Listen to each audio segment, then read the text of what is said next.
Hello, hello. And I am so thrilled to be here tonight. I am Patricia Bell, and this is the Lilydale Astrology Cafe, which I am blessed to be able to invite some of the best astrologers. But tonight I have one of my particular favorite, loving, fabulous astrologer. I mean, if you have ever met or seen Nadia Shah, you are going to know this is a woman with a heart as big as her whole body. Her kindness, her generosity. You walk into one of her classes, you are seen, you are known, and you are cared for. And I am so beyond blessed to have her as a friend and so thrilled that she would be with us tonight that I am not going to say anymore because I want you to hear it from her about how the magic of astrology, when and how it touched her life. I mean, she's done so much. So I'm just turning it over to my beautiful, beautiful Nadia. Yay, my beautiful, beautiful Patricia. Thank you for having me at the cafe. So tell us, what was the feeling, the moment that opened your heart to astrology? Wow. I think I was always open to it, right? Like it's one thing to learn the language, it's another thing to be open to it. But I do know that like all my life I didn't know them personally, but I knew that there were, many generations of esoteric practitioners in my lineage. I grew up with some of those stories. And then when I was growing up, my family on both sides, especially the women on both sides, were really into like astrologers and psychics and things. And then when I was 14, I sort of like very unexpectedly, synchronistically, was hired to work a fair that happens here in Canada every summer for 3 weeks, the last 3 weeks of summer. It's called the CNE. And they have this job fair. I don't know if they still have it, but back then they used to have this job fair. And basically, they would have all these tables, and you'd interview and you'd get hired on the spot for different roles. And someone sort of hired me on the spot, and I didn't know for what. And it turned out it was to read palms. And it was literally Wow. like those 3 weeks, I was reading palms, 50 to 75 palms a day for 3 full weeks. And people kept telling me I was good. After those 3 weeks were over, like anytime I'd go out to gatherings, my mom would be like, she reads palms, she reads palms. So people would put their hands in my face, and I hated it. And then I remember around that time, family started giving me astrology books and tarot stuff, mostly astrology at first. The tarot stuff, putting a tarot deck in my hand, that came when I was 19. But I was 14 at the time, and I started getting all these astrology books. And they were like, "Oh, you're going to be good at this. I think you'll be good at this." And then a tarot deck at 19, and at 19 I also got my very first like printout chart printout, like a from the new age store, right? It was like the solar fire description of your chart, and it just opened something up in me like, oh my god, this is me, this is me. And it just grew, the love just grew and grew, and it was very organic, like before university I remember working at Walmart and doing charts of people behind the behind the registers of my fellow associates. And then eventually people started offering to pay me $10 to do a reading when I was working at a call center while I was in university. And yeah, just very organically, it just grew from there. So this was part of your destiny. I think so. Don't you think that it chooses you? Stuff like the things that we Absolutely. do. Yeah, it resonates from other lifetimes and it comes forward now. It's not like, becoming an engineer or whatever. When I went to graduate school and I was taking cultural cosmology and divination, And so I remember, like, when you first arrived, because it was in England and there's lots of international students, and everybody's like, oh, where are you from? What are you studying? And so I would talk to students, and especially the South Asian students, right? Everybody was like engineering, and things like that, computers and stuff. And then they would say to me, like, what are you studying? And I would tell them. And the one thing I would hear again and again is, why would you study that? And it was like, I get it. They didn't get it. They didn't see it. But I just always felt like that was part of my destiny. Like that was part of my path as an astrologer. So yeah, I think it chooses you. Like, if it's something you're meant to do and follow. Was there any particular moment that you felt astrologically that gave you a sense of confirmation or about your connection to the stars? What happened was, so astrology was always there. It was always something that, I did or loved or could do. And then I went through a very, very hard time. So I had my solar, I had my Saturn return at the same time that Pluto conjuncted my moon. And the moon is the chart ruler. So, and Saturn is in the first house. So, all of that is to say, I just plunged into a dark night of the soul. It was incredibly difficult. My friends say, like, it was like a year where it was like I was gone. It was like they were like, you were there, but it was like you weren't there. Like you were just, I was numb. I was in so much pain. I was in so much grief. Oh, I don't want to get emotional with you here, but astrology was there for me. Like it was there. It gave me a lot of hope. And on the other side, I remember like what really made me come out, what let me know it was over, even though the aspects weren't over, but what let me know the dark night of the soul was over was when I went full time into astrology. And I launched my website, Full Time Astrology, September 1st, 2006. So I'm coming up Wow. to 20 years as a full time astrologer. Yeah. Yeah.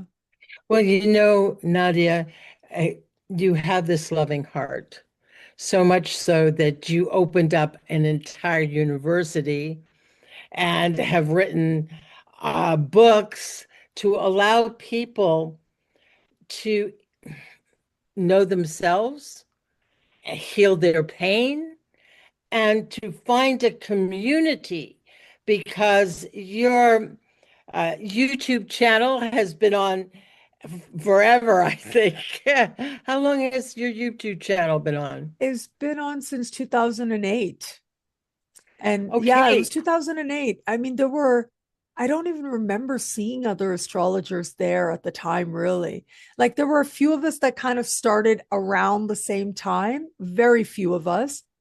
And it wasn't like a career. It wasn't like anything we looked at, or I can't speak for other people. For myself, it wasn't, it was just, I felt like I had something to share and I was going to share it and I was going to do it. And this was a way I could do it. And yeah, it just continued to grow. Like I was doing first, I just did like the occasional videos. And then I remember getting the message really clearly to expand that. And what I wanted to do was interview astrologers and other people that I really admired in New Age astrology and New Age spirituality. You were one of those people at the early phase of that. And then I remember like there was talk, somebody had reached out to me. There was talk of me, like I had gotten a production deal to, record a pilot and maybe have a show. And it was awful. It was an awful experience because they had a very different vision of what it should be than me. And so I wanted to do like who I am, right? I wanted to do like horoscopes and interview people who do this kind of thing. And they wanted a South Asian lifestyle show, basically, and it was just, they had me going to like events and things to record and talk to vendors and stuff. And it just was not, it didn't feel right. And every time, every pilot, they were like, do it again, do it again. They rejected it. And I remember having a moment when it was like, this isn't it. Like, this isn't working. And I was so devastated. So, what was happening in my chart at the time? I'll tell you, it was wild. Jupiter was trining my Neptune. Jupiter was transiting the 10th, moving towards my Jupiter return, but first trined my Neptune. And it just seemed like in a moment, so many dreams were able to about to come true. And so right around the same time, I was writing daily horoscopes for some Canadian newspapers, and my agent was like, I'm about to sign this huge deal. You know, your income is going to quadruple. You're going to be in newspapers all over the world. And at the same time, I'd gotten this production deal, and it was like, okay, this is happening. And I remember how like both things sort of fell apart right around the same time. The deal didn't go through, and then this, the pilots, it was just so wrong. I was exhausted by the end of it. And I didn't know what to do. So I just booked a trip because I have a Sag moon. That's what I do. And I remember when I took the trip and I was interviewing people along the way. And that was when it became really clear, right with Jupiter conjunct my Jupiter in the 10th. It was like, YouTube, this is it. Go all in. Do for me what I want to do. Like, don't wait for other people. Don't wait for permission. Don't know. I have something to share. This is the vision I have, and I'm going to do it, and I'm going to make it happen. And to just, and it was right around that time I started doing monthly horoscopes.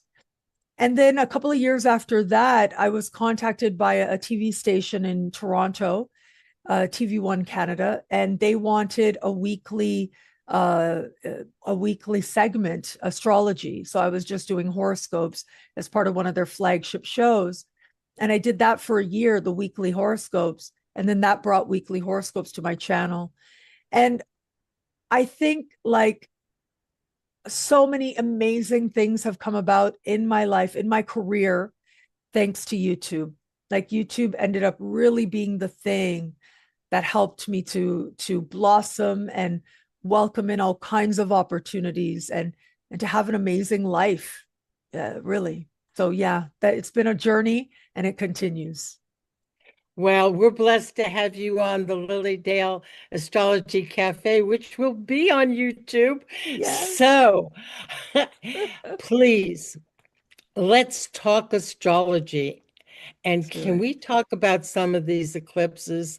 I know that the eclipse that happened in Buffalo was very powerful. It was an Aries eclipse, Yeah. and that I know it touched me. I was in Buffalo for that eclipse, and it was just amazing because I found myself in a place where it was deeper than just a solar eclipse. Mm, yeah.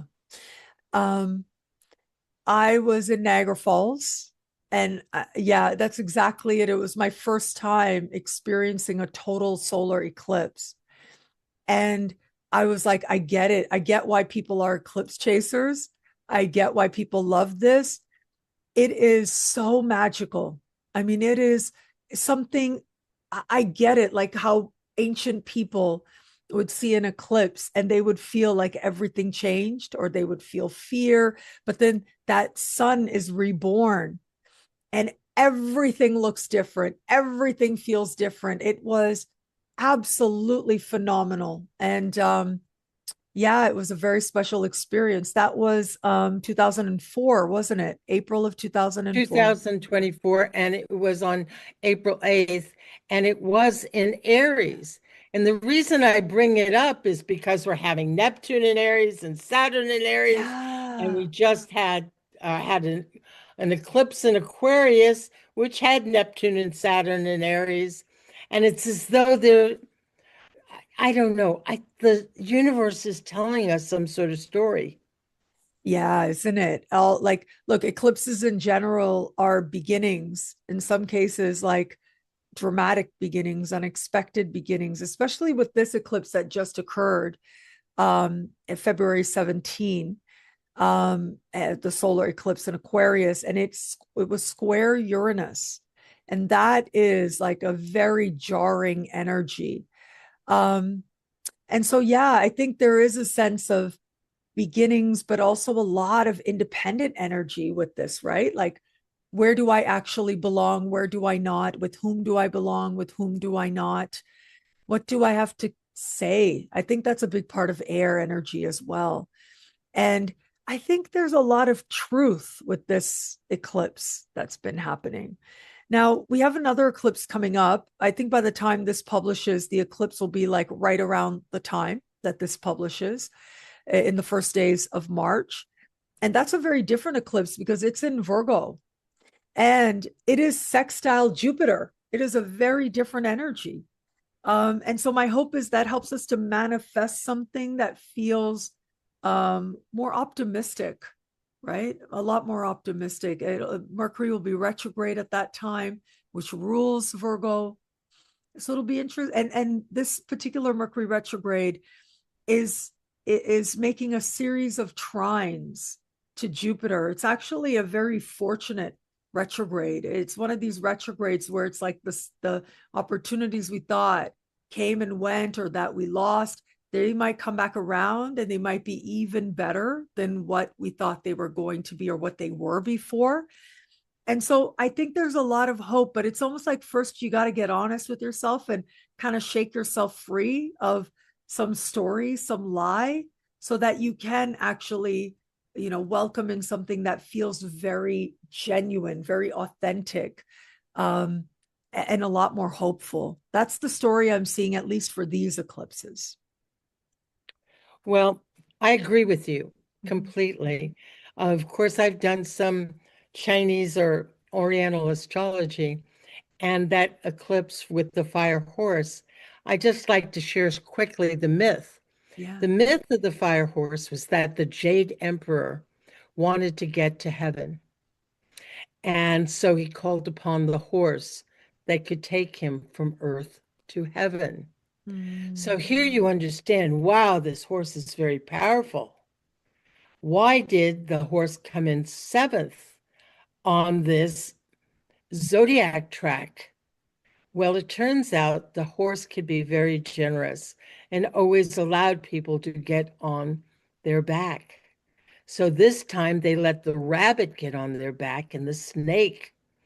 Well, the rabbit, unfortunately, when it's not in its highest and best place, is filled with fear. And so the fearful rabbit took the horse down the wrong path. So after the rabbit finally realized its fear, it jumped off the horse's back and came to Buddha Nirvana as the fourth animal. Well, the snake was still there, and the snake took the horse through the dark woods, and it kept the horse from getting to Buddha Nirvana. Well, finally, the snake knew they were close after they went through the dark woods and came in sixth, and therefore the horse came in seventh. But Buddha looked at the snake and said, "This good steed, you led them through the dark woods, reminding them of all the hardship that they had carried, which prevented them from getting here. So, snake, you shall always remain six, so that before people are able to enjoy the horse, they will shed themselves of the obstacles that prevent them to getting to spiritual involvement." And I think this is thrilling because I see in my heart and mind that we're really on a path of spiritual evolution, Yeah. Amazing. isn't it? Yeah. And that, so here we are looking at this consciousness of community and who do we belong to, and asking ourselves, because that Uranus is in Taurus, about the body, right? And then we get to Virgo, which is going to ask us about another earthly aspect of ourselves. But I love the Mercury retrograde, don't you? Yeah, In I do. Pisces at the next eclipse. It's Pisces, yes, and Pisces is the next eclipse in the summer, right? That takes place. But um, yeah, I think that there's so much to look forward to. So yeah, if we're talking about the next series of eclipses, we are going to have August 12th is the solar eclipse, and then the 28th is the lunar eclipse. So that lunar eclipse will be Pisces, but first we get to have a very special eclipse that you and I will be enjoying together, universe willing, because it's going to be visible in parts of northern Spain, parts of northern Portugal as well. And that is an eclipse that is trine Saturn, is trine Saturn. It is a solar eclipse, a total solar eclipse. That really is like eclipse the past when you get that total solar eclipse. What are you looking forward to with that? Well, I look at that eclipse and it's got an Aries Dwad and an Aries Decant. Yeah. So here we are back to Saturn and Aries and Neptune and Yeah. Aries. And Yeah. I think that Leo, this eclipse in Leo, is about our joy, about our passion. And it's like if we got tripped up by anything along the way, we have an opportunity, I think, to look at the foundation of who we are, Mm. to really, to thy own self be true Yeah. Yeah. with joy. And, there is joy amongst this. And yes, we have had lots of bumps in the road, and I believe we'll have more, Yeah. but It's part of the world we've co-created, the bumps. exactly. Yeah. But, Yeah. we look at people who bring us joy. We look at the music, we look at the sound, we look at the people that are willing to put love in front of hate. And Yeah. this is, to me, some of the most exciting stuff that's going on, because it's really asking us all, do you really want to love? Is that what's, because the fire horse is about, fire in Chinese medicine is about the heart. Mm. So really, what's in your heart? Yeah. And can you let go of your fear or the obstacles of the past to be in your heart? So by the time that we get to this phenomenal eclipse in Spain, that you knew and know that you're part of that joy Mm. because you chose it. Yeah. And that's what I want to choose. And I know that's how you live your life, Nadia. And that's, probably one of the greatest reasons that I think you touch so many people, because they feel your joy and you remind them they are superstars. You remind them of their place in the heavens. So I think it's a momentous time in history. I think that those of us who are blessed enough to have astrology on our side, um, as you talked before, no matter what we go through, uh, astrology can be a roadmap for us. Yeah. It really can. And it can awaken us or remind us of something within ourselves that hopefully is kind, is loving, is wise. it is it's such a gift, isn't it, to remember that we're not these like isolated little laws unto ourselves, that we're connected to a higher wisdom. Like that in and of itself, that affirmation, however quiet, it's so valuable. Absolutely, that we have these cosmic connections, Yeah. as you have said in your book, but that we really do. Mhm. And that um, part of the blessing as we look at these eclipses, or as we look at Neptune in Aries and Saturn in Aries. Talk to me. Tell me how you feel about those two buddies coming, kissing one another Oh on a world gosh. point. At a world point at 0 Aries, I mean, talk about a divine reset, right? Talk about a new beginning, fresh energy, new energy coming in.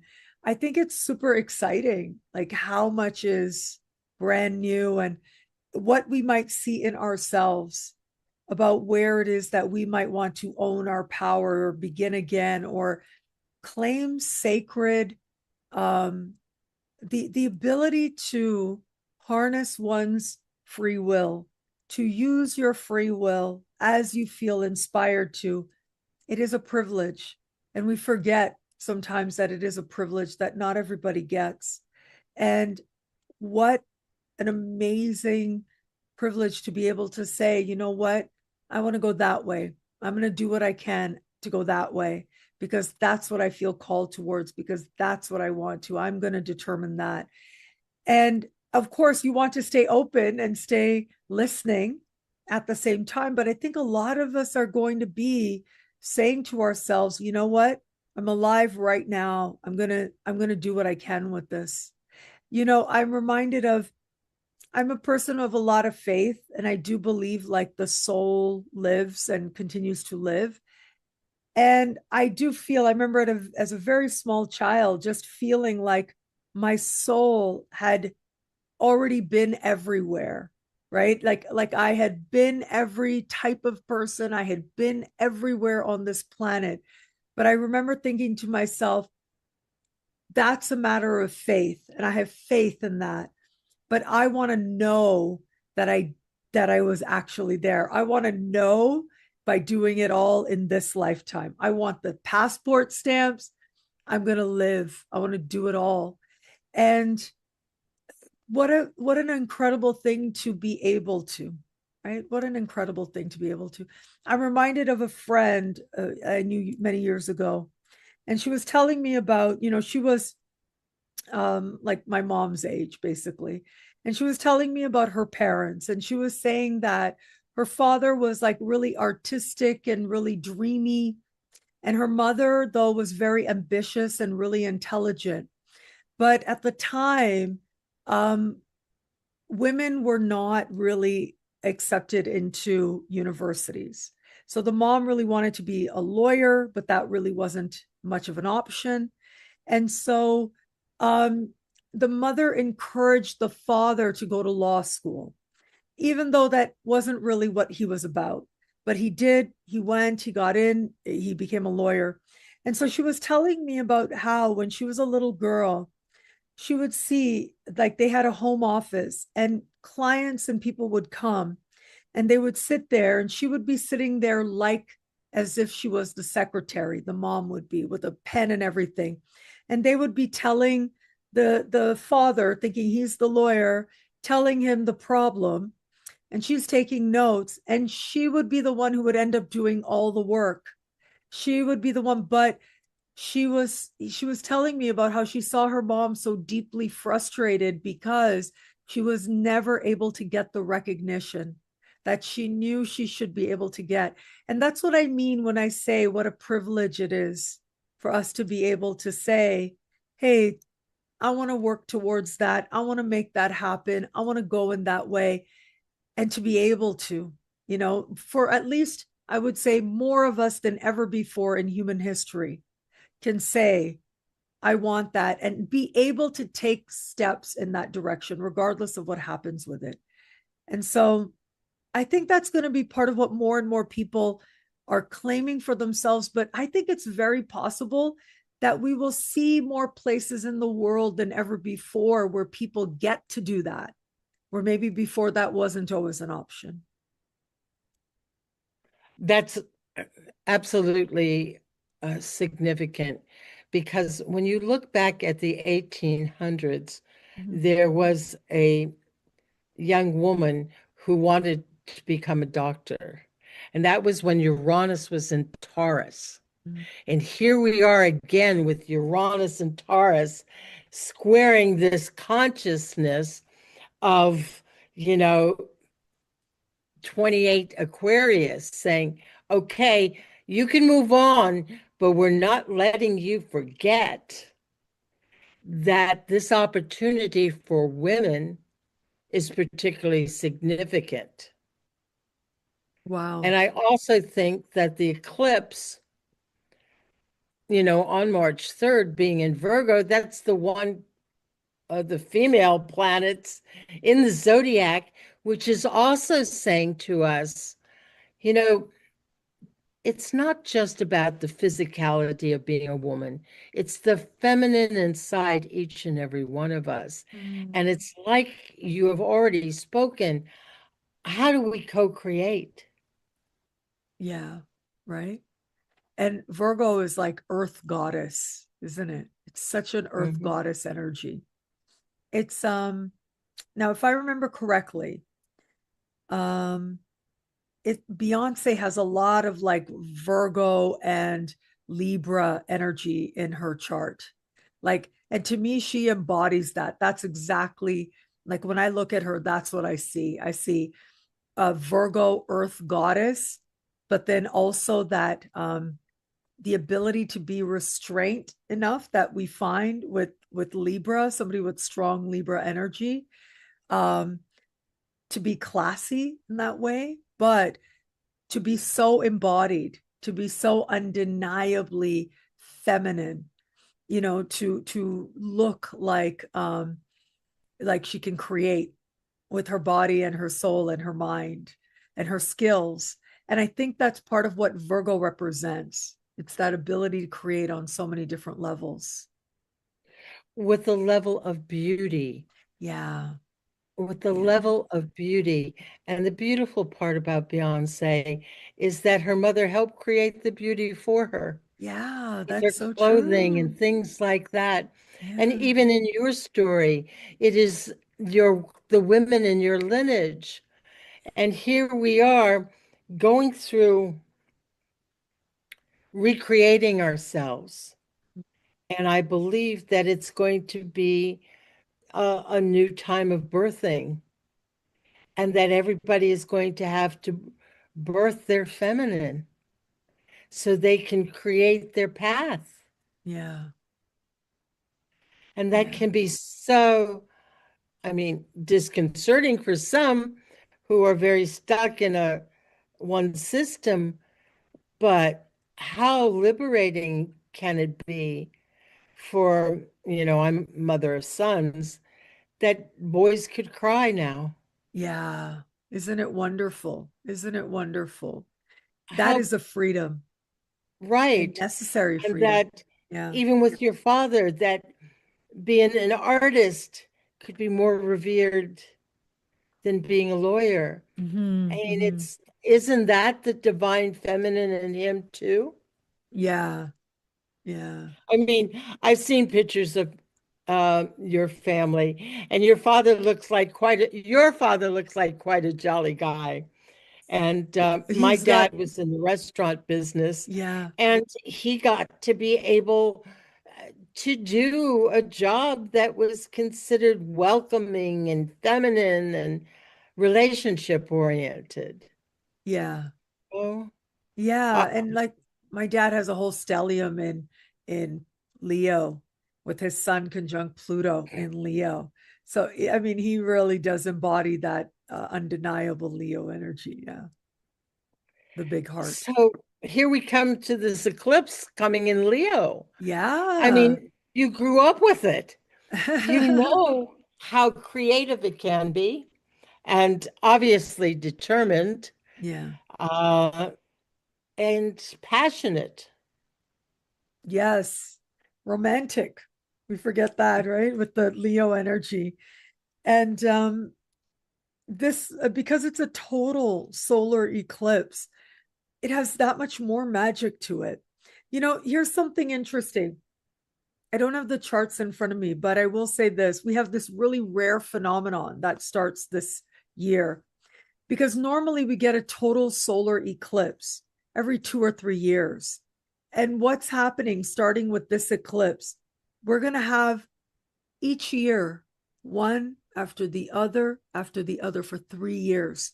The first two, the one that we will be going to this year in 2026 and in 2027, it's all like Spain, dipping into Egypt, but it is the final one that happens that is going to be in Australia, among other places. And I think this is so fascinating because it is as if the universe is really saying, eclipse the past, isn't it? Get a whole other look, get a very different look, go forward. Now, they're already selling a lot of like vacation packages to Egypt because it's going to be right over Luxor. So I know some people are going to do that. I will likely be in Spain for the next one too, just like with this year, next year, most likely. And what's so fascinating is when we think about like what symbolizes the ancient world, what symbolizes it more than ancient Egypt? And so, talk about eclipsing the past. It'll be so fascinating to see what new beginnings come individually, but also for the collective as well. For Canada, though, think about this for Canada. This was, just around the time just before we had the phenomenon of our prime minister leaving, but then a new leader of his party came in, and that he was part of this huge turnaround and was able to have his party continue. But what was really fascinating is when this new leader came in, Mark Carney, who is now prime minister, when he had his acceptance speech, the one thing he said, one of the first things he said is, the world that we knew before no longer exists. We cannot return to that. And it really felt like, again, eclipsing the past. And that's been such a key characteristic of his, of the legacy he is creating in real time right now. He did this huge speech at a big conference, and it was about that too. It was a little bit like, you know what, we're on our own. It's a different world now. And I think it is so interesting to see how these eclipses show up in the collective, how they show up in terms of world events. And then there's always that personal layer to them as well. Well, as you speak about it, as yes, the past is gone. We have shed the skin. We're shedding the skin, and there is going to be a new world coming, so to speak. And these eclipses are downloading to each and every one of us the consciousness to be able to walk into the new world. Now, we have been conditioned by our past, by the way we were raised, everything. But now we're opening up to a whole new consciousness. And it's one eclipse after another that is, and when it's solar, it is a consciousness aspect. Wow. So here we are, and it's going to be wow, Yeah. whether it's the one that happened over Antarctica or whether it's going to be the one that's in Spain or in Egypt or in Australia. Is Australia in 2028? Yes. Okay, well, I'll be there. okay, I may just join you. I Yeah, love yeah. eclipses Yeah. Yeah, me too. I love eclipses. because, if you could, and this is how I see it, and many Buddhists do too. If you talk to them, what do you do during an eclipse? they ask you to allow this download from the universe to affect you. Mm, mm, And I mean, if we can download on the computer and our phones, I'm ready to elevate that spiritual consciousness mm. in which we're being initiated into, Yeah. that Yeah. we've How already exciting. had, but Yes. sometimes Yes. we fall asleep and we Yeah. get distracted and we stop believing who we truly are. Yeah. Yeah. And then we get moments where we're reminded, where it's like really undeniable. And I think that's a big part of what eclipses represent too. Like finally seeing it and not lying to yourself, like just being really honest with yourself, especially with the lunar eclipses. Now, it's interesting because I know we're going ahead to the total solar eclipse, but the eclipse that's happening in early March of 2026, it will be visible in much of North America. It is a lunar eclipse, but think about that. It's a different symbol where you said, the sun is consciousness.